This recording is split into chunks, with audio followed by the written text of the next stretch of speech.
Hey y'all, it's your girl Mariah Sincere, and I am back with another bomb live. I know I've been out of the game for a minute, but honestly and truly, things got a little hectic, and the Charlie Kirk situation really just weighed on me. I don't think I'll ever be the same after his death. And it's crazy because I watched him while he was alive, and like I agreed with a lot of the things he said. But I think it's somebody who's in this YouTube space and I've given my political opinion oftentimes on things. So much so, when you are a conservative, especially if you're a conservative that comes from a liberal background, you sacrifice a lot to speak up. A lot of the times you just got to know that when you come from a liberal background, when you become a conservative, you are going to lose a lot of people along the way, especially if it's a situation where people already didn't they were already looking for a reason not to be on your life, or they didn't like you for some other reason. You becoming a conservative, or you coming out is conservative, it's crazy because I say that like we have to hide in the shadows, like we're doing something wrong, right? And for a long time, that's how we were treated. That's why a lot of people were so shocked when Donald Trump won the election, because before then, most people couldn't even talk to their friends and family about their political views. So they're like, "Oh my God, all these conservatives are around me." Yeah, but people actually love you and they want to be in your life, and you've made it clear that you think that people are beneath you that are conservative, right? So it's like already having to sacrifice so much as coming out conservative. I have friends that don't talk to me anymore, or they don't talk to me as much. Like the distance is definitely noticeable. I have family members who already were funny acting, but now it's like even more funny acting. Um, so knowing what you have to give up in terms of your social life, if you are a conservative that comes from a liberal background, and how much people who claim to love you will hate you, like that's already rough. And then seeing somebody get assassinated in the public eye, in the public square, for thinking the same thing that you think, and the fact that he was civil about it, that he gave people the space and opportunity to disagree. He wasn't even like a far right, outright commentator. He was very much just your standard middle of the road conservative. So to see that happen, it does something to your psyche. And when you see friends and family justifying it, and not only justifying it, but even if they weren't necessarily justifying it, saying like he had it coming to him, you're like, is this what you think about me? Like, is this what you would say if I died? You would say I had it coming to me? Because I would never say that about you, right? So to see that, it really messed me up. Hi, what's up, Mike Taylor News? What are you saying? Let me help you out. Joe Biden and them are the white powers that oppress black and brown forever, not Trump. I never said that. I never said that. They planned it a long time ago because they were controlling both sides. Trump is a militia, okay? Trump is a military operation. I knew it the whole time. I mean, it's really common sense. The KKK wouldn't let Obama be president unless he was for the KKK, okay? Look up inversion psychological warfare, and then you will understand what's going on. Have a good one. I gotta go. Okay, well, I will look that up. Everybody's welcome to give their opinion here. Just because I read that doesn't mean I agree or even know what he's talking about, but I will look it up. But anyway, so yeah, the whole situation with Charlie Kirk, it just let me know how far gone we are as a society and culture. And like certainly on the right, we have our people who are extreme. We have our people who are real deal racist, right? And I'm going to talk about one right now. But like, I find the right to be far more reasonable. I don't hear most people until this whole Charlie Kirk situation happened. I didn't really hear a lot of people on the right saying if somebody is a liberal, I can't be their friend, or we can't be in a relationship, or I'm going to cut my mom off because she's a liberal. Conservatives don't tend to behave that way. I think over the whole Charlie Kirk situation, it was a breaking point for a lot of conservatives who were like, okay, well, you're justifying the death of another human being just because they said something that you didn't like, and they happen to be views that I agree with. Me personally, I will continue to keep the people. If people want to have a relationship with me, their political differences are not going to prevent me from having a relationship with them. I'm not the problem though. It's that other people can't handle my political views when I just tend to not care about theirs. But yeah, it really took a mental toll on me. And I'm back now. With that said, let's get into so there is a woman who called Jasmine Crockett a ghetto black bee who hates America. Now, let me say this. I don't, I've called Jasmine Crockett ghetto on my channel several times, and it has absolutely nothing to do with her being a black woman. My mother is a black woman, and, I'm half black, so yeah, I grew up in black culture. It has everything to do with the fact that she genuinely is ghetto. I know plenty of very classy black women who are some of the most classiest women that I've ever met, like regardless of race.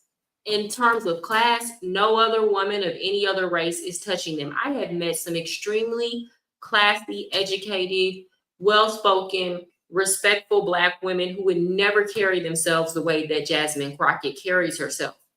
Unfortunately, because of what we have glorified as a culture, and because of the type of music that we like, the type of behavior that we if we're not indulging it in ourselves, we protect the behavior, right? We coddle the behavior. Anytime somebody says something about certain type of behaviors, we want to flip the switch and deflect, and we never want to as a culture condemn certain behaviors. Unfortunately, ghetto has been a stereotype that has been placed on black people. And let me say this, statistically wise, certain things you just can't argue with. So as in terms of violence, yeah, black people take the prize for that, right? Black men in particular. But I will say this, as somebody who has gone around plenty of other cultures, there are ghetto people in every culture. The only difference is those cultures don't glorify the behavior. When people are ghetto, people dissociate themselves from the people who are displaying antisocial behavior, whereas we come to the defense of it. And because of that, people associate that behavior primarily with black people, and it's very unfortunate. And it gives ammunition to this woman who I'm about to show y'all, who called Jasmine Crockett a ghetto black bee, because she could have just simply called her ghetto. She didn't have to bring her race into it. Okay. Give me a second. I'm going to share this story. This is on the Shade Room. I'm sorry, y'all. I don't have my microphone going today because I broke the cord that could. It's not a big deal.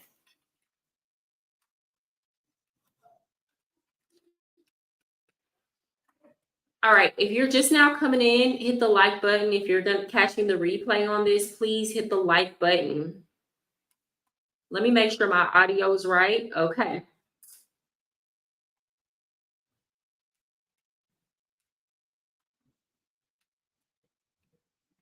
All right, I'm going to share this. I saw this on the Shade Room, and here's the thing about the Shade Room. I think that they are the feds. I think they're getting paid, or they're some type of CIA operation, because all they do is stoke racial division all day long. But for those of y'all who don't know what the Shade Room, it's like TMZ for Black people. That's what the Shade Room is. So it's very liberal leaning, and it's specifically puts clips on its website to get engagement for Black people and to enrage Black people about racial issues. And this is an all day long thing. And you can also go on there and look at the comments and see just how racist a lot of Black people actually are. Like, they're just as racist as they accuse everybody else of being.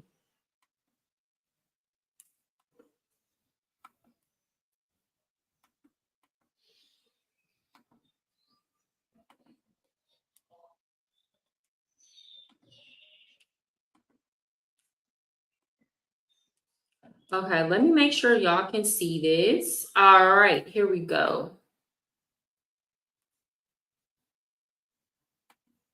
Okay, so it says far-right commentator Laura Loomer launches racist tirade against Representative Jasmine Crockett, ghetto Black bee who hates America.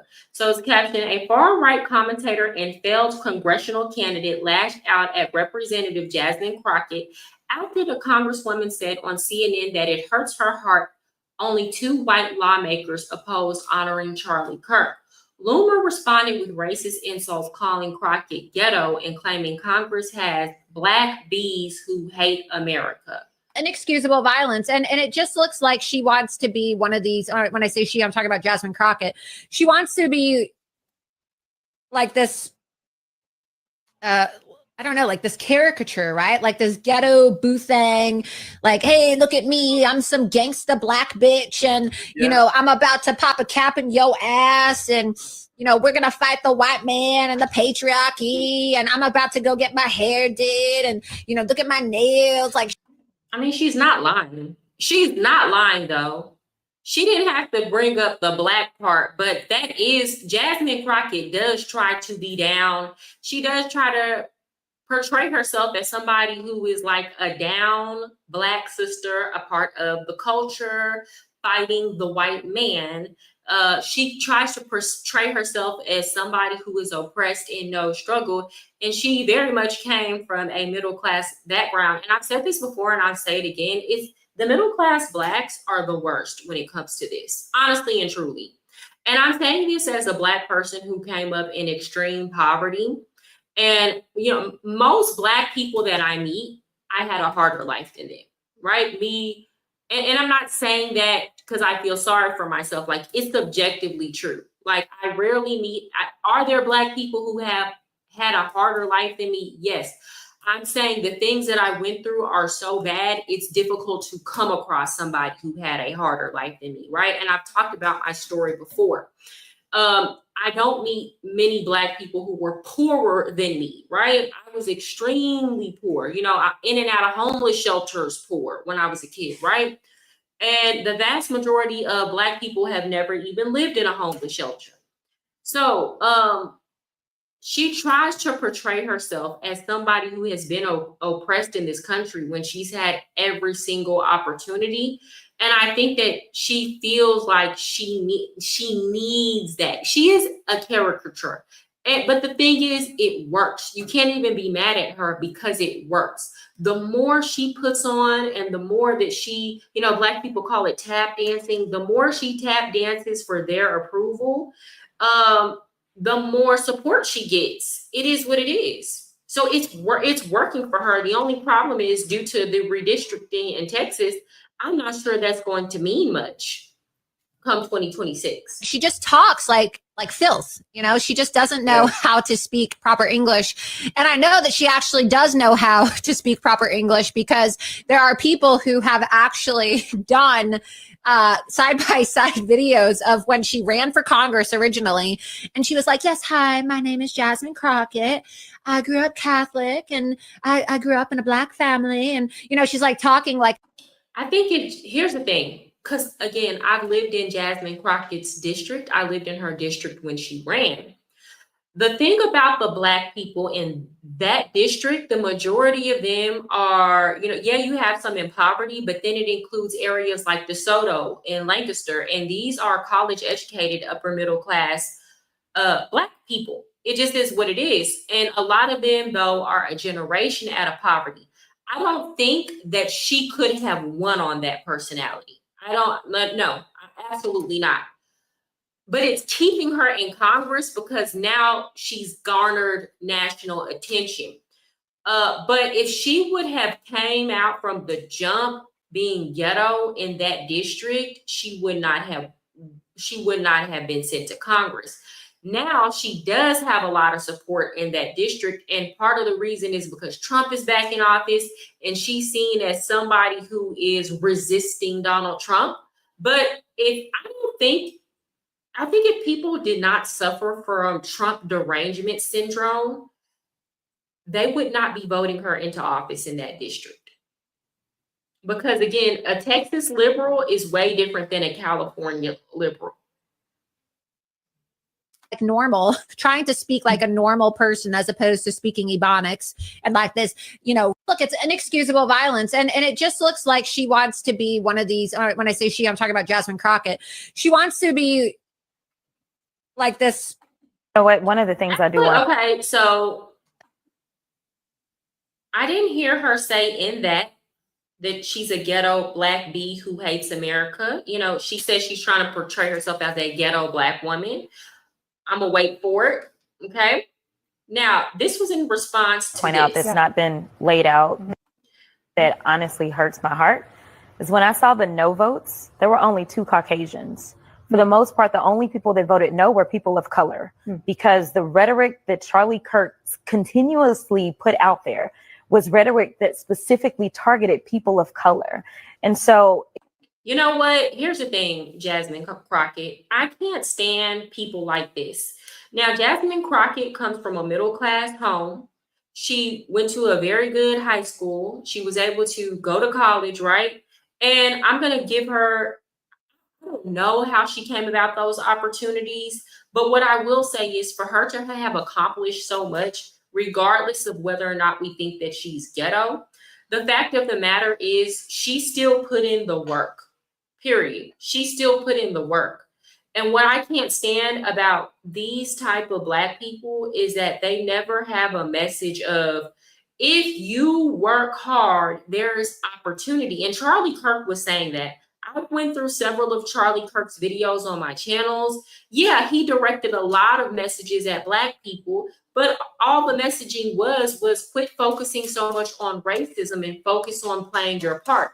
Quit focusing so much on what you perceive to be as white supremacy and focus on rebuilding your family structures. And honestly and truly, that, like, if we're talking about in terms of closing wealth gaps, that alone will bridge the gap. But when you have a lot of single mothers raising children on one income or having to remain poor so that they can stay on government assistance, that puts the entire culture in a bad situation. So it's like, why doesn't a black woman like this who has achieved, why doesn't she ever have a message of encouragement or tell people how they can do exactly what she did?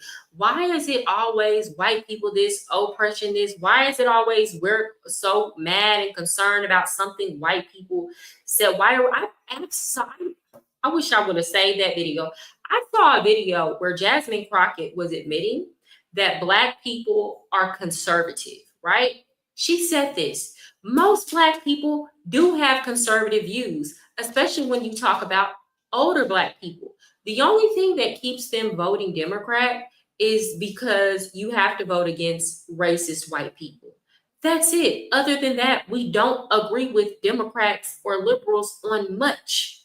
It's really the younger black people who do, right? But like if you're talking about Gen X and up, they have very, very conservative, they would be considered Republicans. The only things that they might agree with are like, they might agree with people being able to get food stamps or welfare. That's it. That's all. In terms of like abortion and LGBT rights, majority of them, like all the transgender stuff, that was too much for them. That was way too left for them. Do y'all understand?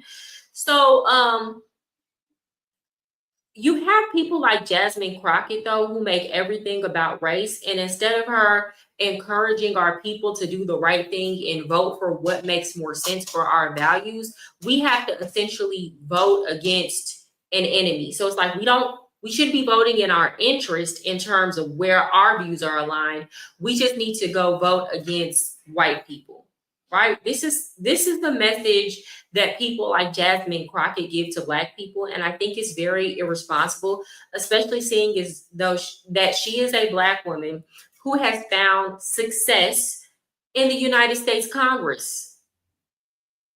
Being mediocre, I'm just going to be honest. Like, again, she did the work in college, but let's be clear. People are like Jasmine Crockett was a lawyer. She was a public defender. She wasn't working for like some big law firm where she was just, busting these cases out the water. She was no Johnny Cochran or anything like that. Let's continue.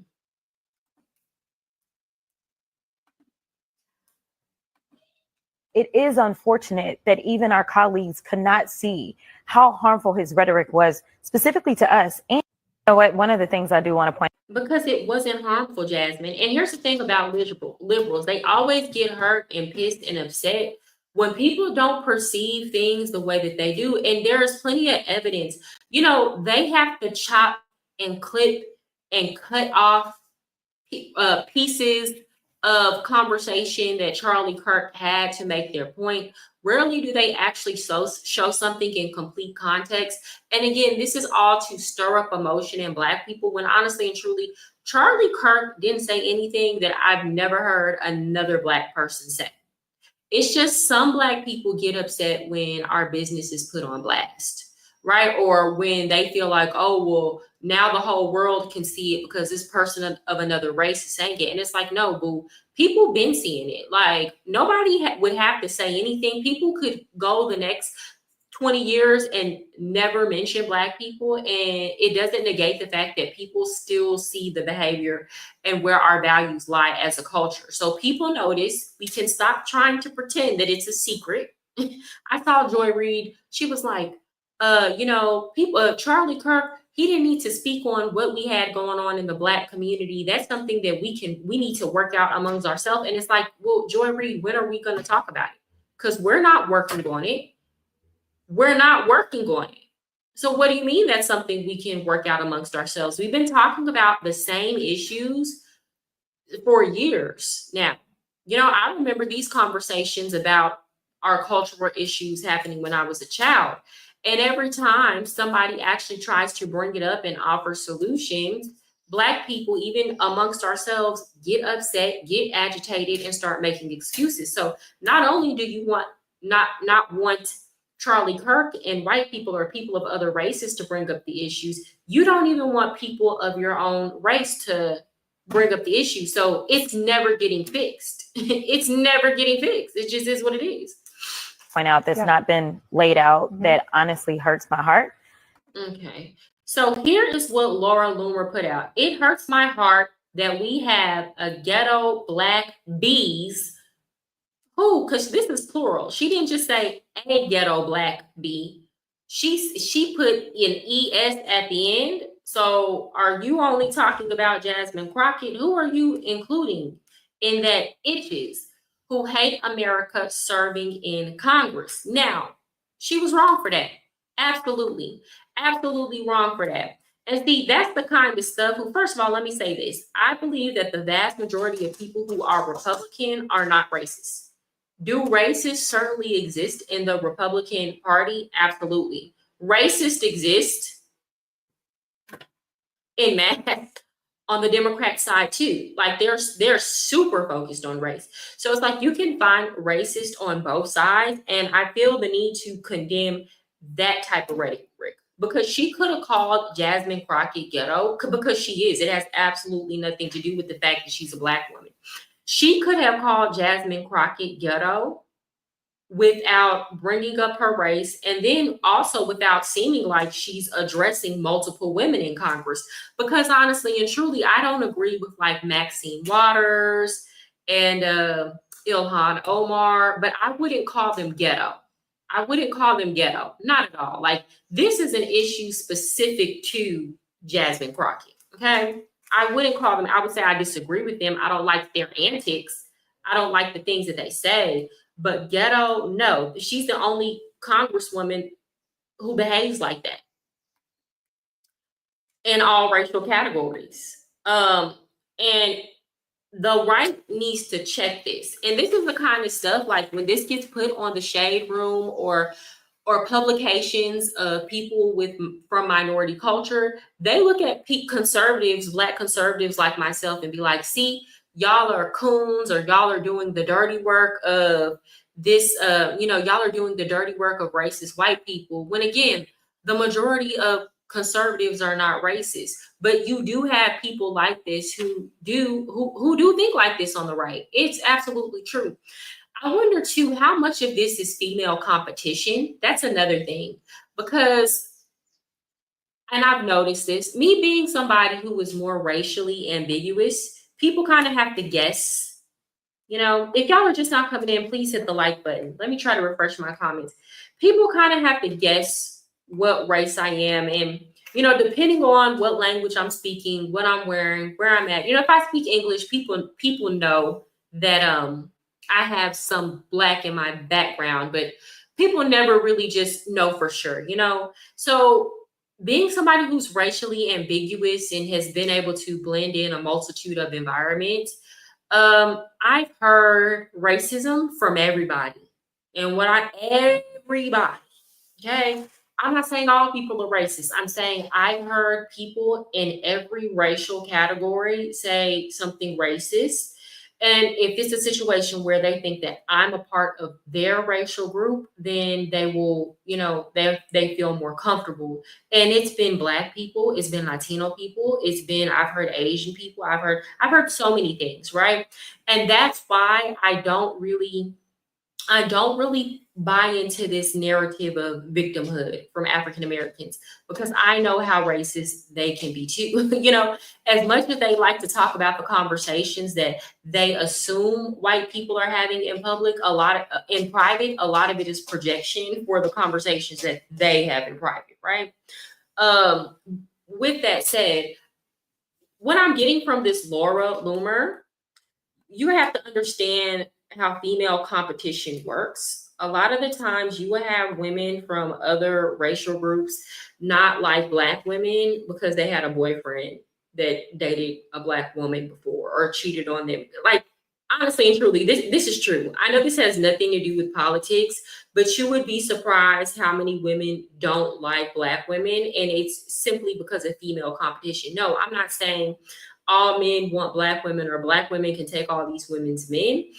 It's like women always try to find something. If it's not race, it's like looks. If it's not looks, it's money. Women always try to find something to pick at another woman about to make themselves feel better and to make that other woman feel inferior. And I feel like with women like Laura, Black is just like, being Black is just like a low hanging fruit. I'm not saying like being Black is beautiful. That's not what I'm trying to say. What I'm saying is that's the easiest thing to try to pick at. And in my opinion, that ran far deeper. That hate that she just said, that ran far deeper than just politics, right?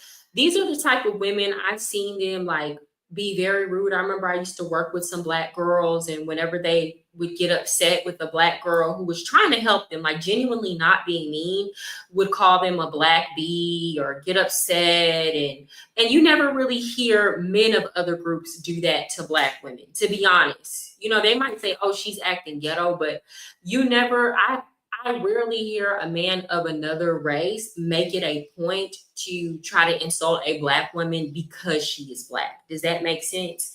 So I think it's a little bit of that. I think on the right, we should be condemning that kind of behavior because there's no place for it. We're building a coalition over here. We're moving forward. If the Democrats want to be stuck on race, let them be stuck in the past. But in terms of what we're trying to do over here, which is like America first policies and Also making sure that the American working class is able to provide for themselves and take care of their families and get a shot in American society and culture. I think that, you know, even if you do have in any type of prejudice, that all needs to be put aside for the greater good, right? And a lot of these issues could just be solved if y'all just go get some friends from another race. Like, that's the problem. People are too stuck in their own ethnic enclaves, and what happens is we begin to form opinions of each other. And I think this is a really big problem in the Black community too, because most Black people don't have any friends of other racial groups. I'll be 1000% honest. I have absolutely nothing against white people, and I have not one white friend. And it's not on purpose. It's just I've always lived in communities with Black and Hispanic people. I've always worked around Black and Hispanic people. Right now, I've been in Latin America for over a year now. So I haven't really had opportunity. I've always went to school with other minorities. I haven't really had other opportunities to befriend white people. I'll say that. And then I remember when I was a liberal, that did kind of contribute to me having a lot of prejudice and hatred. I'll call it what it is, hatred, and making assumptions about white people. And it's like, you can't really make assumptions about people that you don't even take the time to get to know. And I think this is a problem that a lot of people have in the United States. The problem though with Black people is like they're not even willing to admit that that's a problem. And Black people do in general tend to stick to their own racial groups. And I'm pretty sure that's true for most ethnicities, right? But what's happening is we can't do that in the United States. The United States, you know, for better or for worse, is a cultural melting pot. So when you have a situation where everybody is stuck in their own ethnic enclaves, what that does is that garners that breeds suspicion of each other. We're always suspicious of each other and what the other group is thinking and what the other group is saying. And then also we fail to see each other as individuals, because if you're not getting to know people on an individual basis, then you begin to not even see people as human beings. You just attribute everything about their personality to their racial group, right? And then you begin to make decisions about how you're going to interact with said people based on your presumptions. Okay, moving on. I'm done with that. Let's talk about the situation going on right now. So again, I was scrolling through and Look, it's inexcusable violence. I happened upon this notification. Donald Trump and RFK have come out and they have given some updates about the childhood. So again, this is on It's On Site. This is another Black version of TMZ. It says Trump says it's no need for a newborn to have a hepatitis B vaccine, claiming it's only sexually transmitted despite evidence it can be passed from mother to child. Well, in that situation, the doctor would know. And then not if a mother doesn't have hepatitis B, why should the child have to get a hepatitis B vaccine that young? Why not? What? You know, like if the mother doesn't have hepatitis B, there's no need to give a hepatitis B vaccine. In the case that a mother does have hepatitis B, then give a hepatitis B vaccine to the or whatever they do. I don't know how that works because, you know, I was pregnant before. They make you go get a full STD panel when you're pregnant. So if you didn't know you had something before, you will have it then. And I believe that there are certain antiviral medications that you can take while you're pregnant so that you do not pass it along to your child. Okay. And this is especially important during the actual birthing stage. And that wasn't my experience, so I don't know too much about it. But I'm pretty sure that can be handled on a case-by-case situation, is what I'm saying. So anyway, it says Donald Trump claims there's no reason to give a baby that's almost just born hepatitis B, arguing the virus is sexually transmitted. However, health experts note that hepatitis B can also be spread from mother to child at birth through blood and other bodily fluids. Okay, so I'm pretty sure they know this. I'm pretty sure that they know this. And I'm pretty sure that if a mother asked for the hepatitis B vaccine for her child, they'll give it to them. What's happening is they're no longer recommending, right? They're no longer recommending certain vaccines at certain ages. So hepatitis B is sexually transmitted. There's no reason to give a baby that's almost just born hepatitis B. So I would say wait till the baby is 12 years old and formed and take hepatitis B. And I think if you do those things, it's going to be a whole different, it's going to be a revolution in a positive sense in the country. And okay, so did y'all hear anything wrong with what he just said? That all he's saying is wait. You don't have to give it to them right away. You don't have to pump all of these vaccines into their system when they're fresh out the womb. So I put into Chat GPT. Y'all know I love me some Chat GPT. Okay. I'm gonna, hey Mitch, good to see you. So the question I asked was, how many childhood vaccines were children recommended to take in the 1970s versus today? It says in 1970s United States, children typically received about 5 vaccines covering protection against 7 diseases: DTP, polio, MMR, and smallpox. The smallpox vaccine was discontinued in 1972. So by the late 1970s, a fully vaccinated child usually got about 6 to 8 injections total before school entry. Okay. Now, today in 2025, children are recommended to receive around 14 different vaccines covering protection against 16 plus diseases: hepatitis B, rotavirus, DTaP, HIV, pneumococcal conjugate, polio, influenza, MMR, chickenpox, hepatitis A, meningococcal, hell, I don't even know some of these, HPV, COVID-19, and RSV. That's a lot of vaccines. That's a lot of vaccines. And I think your common sense should tell you that, like, first of all medication. I don't know why we look at vaccines as different or like immune to side effects when all medication comes with side effects. All medication comes with side effects. And all medication, when taken the wrong way, can be dangerous. So I don't know why people think it's so far-fetched that taking all of these vaccines, especially when you're taking them in conjunction with each other and taking them so close together, would not result in negative effects, at least some of the time, or at least in rare cases. I don't know why that seems like something that's so out of this world to people. But people are committed, like they're committed to taking all these vaccines. 1970s, 5 vaccines, 6 to 8 total doses. Today, 14 vaccine, 50 plus total doses, including boosters and annual flu shots. Yeah, I wasn't even considering all those boosters. Wow. I mean, that's a huge difference. I mean, damn.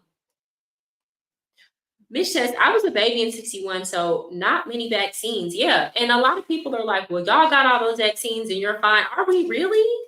Are we really? Because the amount of millennials and Gen Z who are coming out with these late diagnoses of autism, have all these mental issues, mental diseases. And I'm not saying that like that, all of that is solely caused by vaccines, but like there's a lot of things that were done wrong here. Like, are y'all really okay? I wouldn't use our generation as the example of, you know, we took all these vaccines and we ended up okay. I mean, let's be clear. We're on the most antidepressants. We have some of the highest amount of autism in history, weight issues. I mean, so many people in our generation, I know so many people who are in their early 30s like me, and they're just dropping dead. from exhaustion. They're dropping dead from heart issues. So it's like I wouldn't use us as the example, boo. There are healthier generations to look to. Okay, this is what RFK had to say. Hi, I'm Robert F. Kennedy Jr., your HHS secretary. I'm sorry, guys. This was 7 weeks ago. So we're kind of going back to see what he had to say. This says RFK Jr. announced he has banned the mercury-based thiomersal from vaccine. The manufacturers have admitted they can cause mild to severe mental retardation in children in utero. So then why were they using it until last week?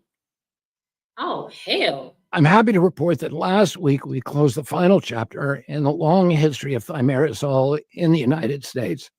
Thimerosal, of course, is a mercury-based vaccine preservative. Its main component, ethyl mercury, is a known and very potent neurotoxin. Until we withdrew the recommendation last week, flu shots containing thimerosal, astonishingly, were still being administered to millions of Americans, including pregnant women and children. Now, I've taken a lot of flack from the vaccine industry and from its allies in the press about my decision to ban it. So I want to talk a little bit about my I let my daughter get a flu shot, I want to say twice. So the first time she got a flu shot because she got sick, and I read an article in a newspaper about a little girl who got the flu. She didn't get a flu shot, and unfortunately she got pneumonia. The flu developed into pneumonia and she passed away. And at that time, first of all, I was extremely liberal and extremely terrified. And like, I'm not saying that story wasn't true. And, God bless her family and her little soul. But looking back, I feel like the way that the article was written was a little bit emotionally manipulative. And then I went to a doctor, and this was during the Rona outbreak, during the scamdemic. And first of all, our doctor was like, if you don't give your child vaccines, and she was talking about the regularly scheduled vaccines, then you can't be a patient here. So then she offered, my daughter to get a flu shot, and I let her get one, but I felt terrible about it the whole time. I don't know. So since then, we haven't done the flu shots, and we've just been focusing on our health. My daughter has been vaccinated, but not for, COVID. That was unnecessary in my opinion, but she's been vaccinated for other things. But I can't help but think that it's a blessing that nothing is wrong with her, because she's had every childhood vaccination. So I feel like it's a blessing, because again, I know several people who have autistic children. Like, it's a lot. There are a lot of people with autistic children right now. And I'm talking about real autism. I'm not talking about self-diagnosed autism. Like, I'm talking about delayed speech, delayed reading, bothered by loud noises, like classic cases of autism.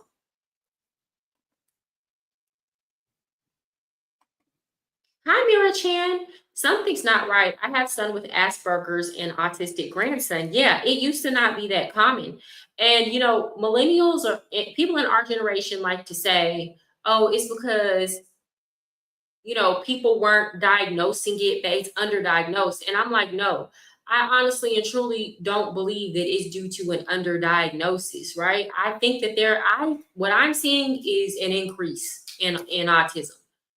I don't even remember when I was in school. I don't remember knowing that many children. Don't talk ish about autism, people. Who did I talk ish about? Did I insult autistic people? Did I say anything bad? Did I say anything was wrong with autistic people? I'm talking about the increase in autistic cases. Now, you seem to lack emotional control and comprehension. And even if I was talking shit, You telling me don't talk shit about autistic people, you can't do anything about it. What can you do about it? Other than try to get your anger off by name calling me. What can you do about it? What can you do to me? What can you do? Can you make me stop talking? Absolutely not. So I suggest that you expend your energy on something that you can actually control. Start by learning how to control your emotions. It's a better look. Yeah, I know. You know, she might actually be a product of that. What is that JFK was talking about? Uh, the thiomersal vaccine that causes severe mental retardation. I suggest you go get that checked out, ma'am.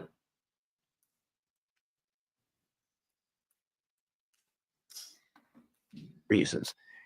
In early 2001, the director of the FDA Office of Vaccine Research and Review, late William Egan, admitted under oath before Congress that thimerosal safety had never been studied in human beings.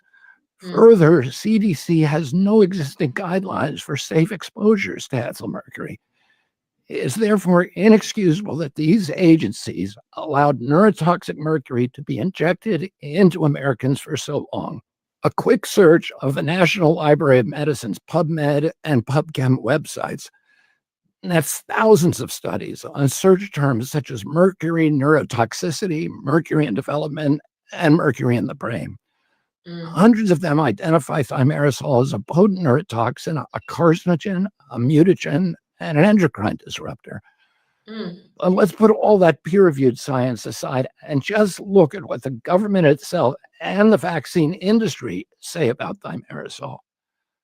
Thimerasol's own label advises against its use during pregnancy, pointing out that thimerosal has never been shown to be safe and that it causes mutations in mammals.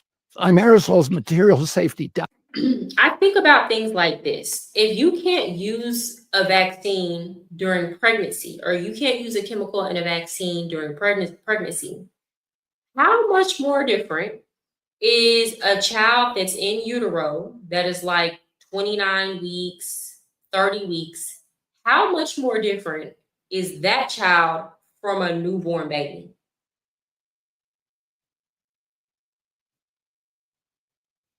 How much more different is a child that is in utero that is like 35 weeks from a newborn baby? Not that much different. So if you can't give it to a woman while her child is in utero at any stage, why would you give it to a newborn baby? That makes absolutely no sense. Trump said the Amish have like 0% autism. I'm going to look that up actually while we're on here. data sheet acknowledges that thimerosal is toxic, that it has nervous system and reproductive effects, that it's mutagenic in mammalian cells, that exposure to mercury and thimerosal in utero and in children could cause mild to severe mental retardation and mild to severe motor coordination impairment. The MSDS. Give me a second. Hi, I'm Robert F. Kennedy Jr., your HHS secretary. I'm happy to report that last week we closed the final chapter in the long history of thimerosal in the United States. I'm looking this up. I'm fact checking. According to the most recent CDC data, 2022, about 1 in 31 children age 8 in the U.S. 1 in 31 children age 8 in the U.S. are diagnosed with autism spectrum disorder, or around 3.2%. There are disparities depending on sex, higher in boys than girls, and race, ethnicity. What we see, but not confidently about the Amish, some informal, smaller scale sources suggest that the prevalence among Amish children is lower than the US average. For example, one source claims that 1 in 271 Amish children aged 3 to 21 were identified with ASD in a study in Ohio and Indiana. Other claims are much lower. One cited 1 in 15,000 in specific Amish settings, but those appear to be anecdotal and not based on robust screening.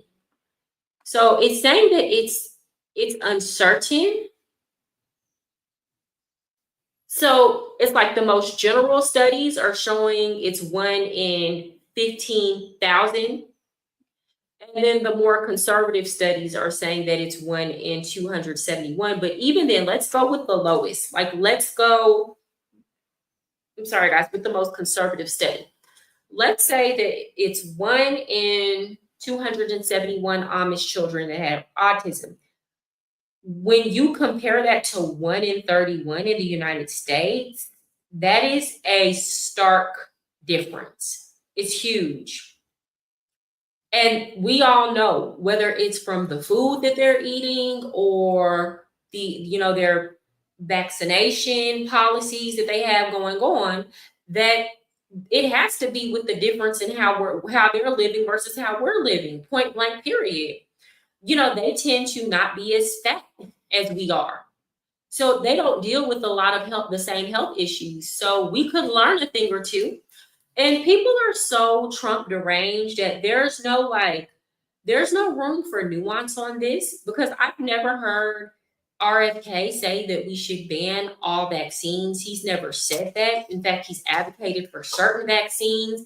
Even we hear Donald Trump saying that, hey, wait until the child, with the hepatitis B vaccine, wait until the kid is 12. We don't have to give everything to these kids right out the womb or within their first year of life. And again, here you have Trump deranged people hepatitis B on the Shade Room. Let me go to the comments, y'all. It's ridiculous. It's ridiculous. Somebody says, I sleep good at night knowing I didn't vote for him. Okay, this man is literally just trying to protect your children. Literally trying to protect your children. Before you listen to Trump, remember, he told you to drink a little bleach during COVID. Somebody says, I keep hoping that this is a dream, but it's not. And you can go all through these comments on It's On Site, and it's just people who are not even willing to listen.